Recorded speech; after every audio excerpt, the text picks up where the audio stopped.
મિત્રો, વેલા દાદાને રસ્તામાંથી મળેલા ભૂતિયાની ચોટલી કાપી અને તેને વશમાં કરીને ઘરે લાવ્યા છે. અને આજે એ વાતને 7-7 વર્ષના વાણાવાઈ ગયા છે અને હવે તો આ ભૂતિયાને તેમના દીકરાની જેમ રાખે છે. અને મિત્રો, એક દિવસની વાત છે, બન્યું એવું કે વેલા બાપાને ગામમાં જ કોઈ પ્રજાપતિના ઘરે જવાનું થયું છે અને ત્યાં માતાજીનો કાંઈક પ્રસંગ છે અને 25-25 ગામના ભૂવા આવ્યા છે. ત્યારે ભૂતિઓ પણ સાથે જવાની જીદ કરે છે. ત્યારે વેલા દાદા તેને ઘણો સમજાવે છે, પણ ભૂતિઓ માનતો નથી અને જવાની જીદે ભરાણો છે. ત્યારે કંટાળીને વેલા દાદા આ ભૂતિયાને તેમની સાથે લઈને જાય છે. ત્યારે માંડવામાં જાત જાતના ગામે તે ગામના ભૂવા ભેગા થયા છે અને વેલા બાપા આ ભૂતિયાને લઈ અને માંડવામાં આવ્યા છે. ત્યારે વેલા બાપા કહે છે કે હે ભૂતિયા, મારી વાત ધ્યાનથી સાંભળ કે મારા દીકરા અહીંયા કોઈ જાતના અડપલા કરતો નહીં, કારણ કે તું મનુષ્ય નથી અને બધાને ખબર પડી જશે ને તો આપણા બંનેને અહીંયા ફસાવાનું થશે. કે દાદા, હું તમારો દીકરો છું, તમારે નિરાતે રહો, મારા તરફથી કોઈ પણ પ્રકારની હાનિ નહીં થાય. ત્યારે વેલા દાદા ધૂણી રહેલા ભુવાઓના ટોળામાં જઈને બેઠા છે. ત્યારે બધા ભુવા માતાજીના દાણા જોઈ રહ્યા છે. પણ મિત્રો, માંડવામાં કોઈ પૂછવા આવ્યા હોય તો કોઈ માતાજીના પારખા કરવા આવ્યા હોય તો કોક ખોટા ભુવા ઢોંગ કરવા અને પોતાનો દબદબો ચલાવવા પણ આવ્યા હોય છે. ત્યારે માતાજીનો એક ભૂવો ધૂણવા બેઠો છે અને પછી તો એ ભૂવાને માતાજીનો અવતાર આવ્યો છે. એટલે ગામના 4-5 ભૂવાઓ મળી અને કહે છે કે બોલો માડી, તમે કોણ ધૂણો છો અને અમારા ઘરેથી અમે ખિસ્સામાં શું લઈને આવ્યા છીએ એ તું કહી દે તો અમે માનીએ કે તું માતા ખરી અને આ ઘરનું દુઃખ કાઢવા આવી છો. અને જ્યારે ધૂણી રહેલા ભૂવાને આટલું પૂછ્યું ને ત્યાં તો એ ધૂણી રહેલો ભૂવો ધૂણતો બંધ થઈ ગયો. ત્યારે બીજા ભૂવાને બેસાડ્યો કે બોલો ભૂવાજી, અમારા ખિસ્સામાં શું છે? ત્યારે બીજો ભૂવો પણ કહી ના શક્યો. અને ત્યારે વેલા બાપા ઊભા થયા અને પછી તો વેલા બાપા ધૂણવા ઊભા થયા ને અને ત્યારે મારી ભગવતી મેલડી વેલા બાપાના કાનમાં બેબી અવાજ કર્યો કે જ્યાં સુધી હું તને ના કહું ને ત્યાં સુધી મારા ભૂવા તું ધૂણવા કે એકેય સવાલ કરતો નહીં માંડવામાં, કે ભલે મારી ભગવતી મેલડી જેવી તમારી ઈચ્છા. અને પછી તો પેલા 5 એકબીજા મળેલા ભુવાઓ માંડવામાં કોઈની માતાઓને ચાલવા નથી દેતા અને બધાની ઇજ્જત કાઢી રહ્યા છે. અને આ બાજુ ભૂતિયો આ બધું ટગર ટગર જોઈ રહ્યો છે અને છેટો બેઠો છે, પણ મનમાં વિચાર કરે છે કે આ તો મારા દાદાએ મને આજે બાંધીને રાખ્યો છે, નહીતર હમણાં જ આ 4માંથી એકે ભૂવો પોતાના ચપ્પલ પણ પહેરવા ના ઊભો રહ્યો હોત માંડવામાં. અને પછી તો પેલા 5 ભૂવા માંડવાની વચ્ચે બોલે છે, હવે કોઈ આ માંડવામાં માતાજીનો બાણાદારી ભૂવો છે કે જે આ ઘરનું કારણ કાઢી શકે અને આ પંચની વચ્ચે ધૂણવા બેસી શકે? ત્યારે કોઈ આગળ આવ્યું નહીં. એટલે એ 5 જે મળેલા ભૂવા હતા તેમાંથી એક ભૂવો ધૂણવા લાગ્યો અને કહે છે કે આજે હું આ ઘરનું દુઃખનું કારણ કાઢવા હું માતા આવી છું. કે માડી, તમે ભલે આવ્યા પણ અમે ઘરેથી શું નિશાન ધારીને આવ્યા છીએ એ તું કહી દે તો અમે માનીએ. ત્યારે એ ભૂવાએ બધું જ નિશાન જે ધારેલા હતા એ કહી દીધા, કારણ કે એ ભૂવા મળેલા હતા. અને પછી એ ઘરનો જે માંડવાનો માલિક હતો તેને લૂંટવા માટે જાત જાતના દંડ મુકાવ્યા છે, કેટલાય રૂપિયા અને રાણીના સિક્કા મુકાવ્યા છે. અને ત્યારે વેલા બાપાને તો મારી મેલડીએ બાંધીને રાખ્યા છે. પણ જે છેટે બેસીને ભૂતિયો આ બધું જોઈ રહ્યો હતો તેની પાસે મારી ભગવતી મેલડી પહોંચી કે હે ભૂતિયા, કે હા માડી, કે ભૂતિયા માંડવામાં આ બધું શું થઈ રહ્યું છે? કે માડી, એક ગરીબ માણસને 5 ભૂવા મળી અને છેતરી રહ્યા છે. કે ભૂતિયા, તો તું કાંઈ ના કરી શકે? કે માડી, હું તો ઘણું બધું કરી શકું એમ છું, પણ મારા દાદાએ મને રજા નથી આપી. કે ભૂતિયા, હું મેલડી ધારું ને તો આ 5ને અહીંયા જ પછાડીને મારી નાખું એવી હું મસાણી મેલડી છું, પણ મારા ભૂવાને મેં રોકી રાખ્યો છે. કેમ કે ભૂતિયા, પછી મારા ક્રોધને શાંત કરવો એ કાળા માથાના માનવીના હાથની વાત નથી. કે માડી, તારી વાત તો સાચી છે, તો કે બોલો માડી, હું શું કરું?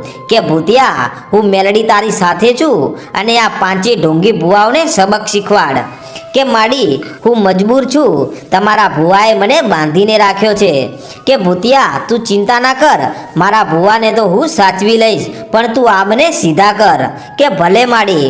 અને પછી ભૂતિયો ઊભો થયો અને પોતાના હાથમાં ફૂલ લીધું અને મુઠ્ઠી વાળી અને પહોંચ્યો માંડવામાં અને કહેવા લાગ્યો કે હે પંચવાળો સભાવાળો, મારા બાળકની એક વાત સાંભળો કે આજે આ ભુવા જે ધૂણી રહ્યા છે ને એમને કહો કે મારી આ મુઠ્ઠીમાં શું છે એ કહી દે તો માતા સાચી અને મુકાવેલો દંડ પણ સાચો. ત્યારે પંચના બીજા ભુવા કહેવા લાગ્યા કે બોલો માં, તું તો બધું જ જાણનારી છો. પણ મિત્રો, ત્યારે પેલો માંડવામાં ધૂણી રહેલો ભૂવો તેની સાથે મળેલા 4 ભુવાઓ એ બાળકરૂપી ભૂતિયાને દબાવવાની ખૂબ જ કોશિશ કરી, પણ ભૂતિયો બોલવામાં પાછો પડ્યો નહીં. અને પછી તો આખું ગામ જોવા ચડ્યું છે અને ધૂણી રહેલો ભૂવો પાણી થઈ ગયો છે.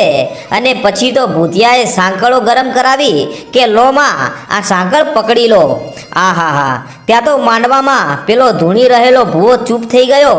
ત્યારે મારા ભૂતિયા દાદા કહે છે કે હે ગામ લોકો પંચવાળો, આ 5 ઢોંગી ભુવાઓ છે અને આમને કોઈ જાતનો માતાજીનો અવતાર આવતો જ નથી, પણ આ તો આ ગરીબ માણસોને હંમેશા છેતરતા આવ્યા છે. ત્યારે પંચના ભુવાઓ કહે છે કે તમારી વાતની સાબિતી શું છે? ત્યારે ભૂતિયો એ માંડવામાં બેઠેલા એક માણસના ખિસ્સામાં શું પડ્યું છે અને કેટલા પૈસા પડ્યા છે તેની સાથે બધું જ કહેવા લાગ્યો. અને જ્યારે આવું કહેવા લાગ્યો ને ત્યારે ગામના દરેક માણસો આ બોલી રહેલા બાળકની સામે જોઈ રહ્યા છે કે દુનિયામાં ઘણા બધા ભુવા ભક્તો જોયા, પણ આ બાળક જેવા તો ક્યાંય ના જોયા. ત્યારે ભૂતિયો માંડવાની વચ્ચે બધાના દિલ જીતી લીધા છે. અને ત્યારે માંડવામાં બેઠેલી એક બાઈ આ ભૂતિયા પાસે આવી અને ખોળો પાથરીને રડવા લાગી. અને રડતા રડતા એટલું બોલી કે મારે શેર માટીની ખોટ છે, હું દરેક ભુવા ભક્તો કરી ચૂકી છું, તોય મારી શેર માટીની ખોટ પૂરી થઈ નથી. તો મારા ભગવાન, તમે જે દેવને માનતા હોય એ પણ મારી ઈચ્છા પૂરી કરો.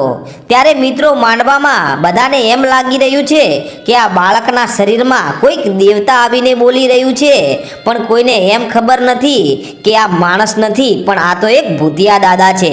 અને જ્યારે આ બાઈએ શેર માટીની ખોટની વાત કરીને ત્યારે ભૂતિયો ફસાણો કે હું બોલતા તો આટલું બધું બોલી ગયો છું, પણ વિધાતાના લેખમાં મેખ મારવાની મારી ભૂતિયાની તાકાત નથી. અને જ્યારે ભૂતિયો ફસાણો ત્યારે ભૂતિયાએ આંખો બંધ કરી અને મારી લોઢાના દાંતવાળી મેલડીને યાદ કરી કે હે મારી મેલડી, હવે હું ભૂતિયો ફસાણો છું માં, તમે જ કાંઈક રસ્તો કાઢો. અને જ્યારે ભૂતિયાએ આટલો પોકાર કર્યો ને ત્યાં તો રૂમઝૂમ રથડા જોડી અને મારી ભગવતી મસાણી મેલડી આવી કે કા ભૂતિયા, હવે ફસાઈ ગયો? કે માડી, હવે હું ફસાઈ ગયો છું, મારી રક્ષા કરો. કે ભૂતિયા તું ચિંતા ના કર, એ બાઈને તું તારા હાથમાં જે ફૂલ રહ્યું ને એ એમના ખોળામાં આપી દે અને એમ કહેજે કે લો બેન, આ ફૂલ તમારા ખોળામાં નાખું છું ને તો એમ માનજે કે આજથી 9 મહિને તારા ખોળે દેવ જેવો દીકરો થશે. અને પછી એમનું નામ પાડવા તું વેલા બાપાની મેલડીના મઢડે જજે. કે ભૂતિયા તું આટલું બોલી અને તારા હાથમાં જે ફૂલ રહ્યું ને એ આ બાઈના ખોળામાં નાખ, અને ત્યાં સુધી હું મેલડી પહોંચું છું ઇન્દ્રના દરબારમાં આ દીકરી માટે ફૂલ લેવા માટે. કે ભલે મારી મેલડી. પછી ભૂતિયાએ માતાજીના કયા પ્રમાણે કહ્યું અને પછી ભૂતિયો બોલ્યો કે બોલો ગામ લોકો, આ બીજા ગામથી આવેલા આ ઢોંગી ભુવાઓને શું સજા કરું? ત્યારે આટલું બોલ્યો ને ભૂતિયો, ત્યાં તો એ 5 ભુવાઓ પોતાના ચપ્પલ પણ પહેરવા ના રહ્યા અને માંડવામાંથી ગળગળતી દોટ મૂકીને ભાગી ગયા. અને પછી આખા ગામમાં ભૂતિયા અને વેલા દાદાની વાહ થઈ ગઈ છે. ગામે ગામમાં તેમના નામની ચર્ચા થવા લાગી. ત્યારે વેલા બાપા કહે છે કે હે ભૂતિયા, આજે તો તે માંડવામાં રંગ રાખ્યો હો મારા દીકરા. કે દાદા, તમારી મેલડીએ કહ્યું હતું એટલે હું આટલું બોલ્યો, નહીતર કશું ના બોલોત. કે ભૂતિયા, એ તો તારા બોલવા ઉપરથી હું સમજી ગયો હતો કે મારી ભગવતી મેલડી માંડવામાં હાજર હોય ને ત્યાં તો કોઈ દિવસ કોઈનું ખોટું ન થવા દે.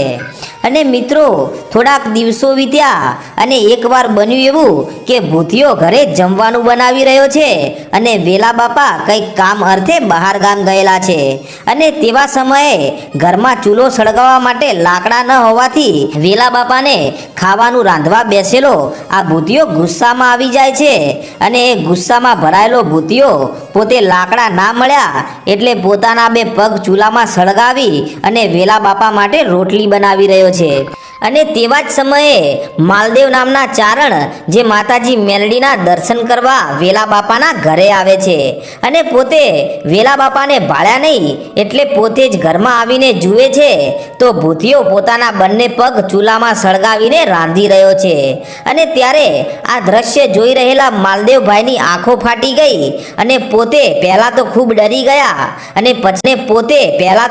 ગયા અને પછી મનમાં વિચાર કરે છે કે હવે તો આખું ગામ ભેગું કરું અને મિત્રો પછી જે થયું ને તે ખરેખર જોવા જેવું છે તો મિત્રો આ વાર્તાનો આગળનો ઇતિહાસ આપણે ભૂતિયા દાદાની મેલડી ભાગ 3 માં જોઈશું તો મિત્રો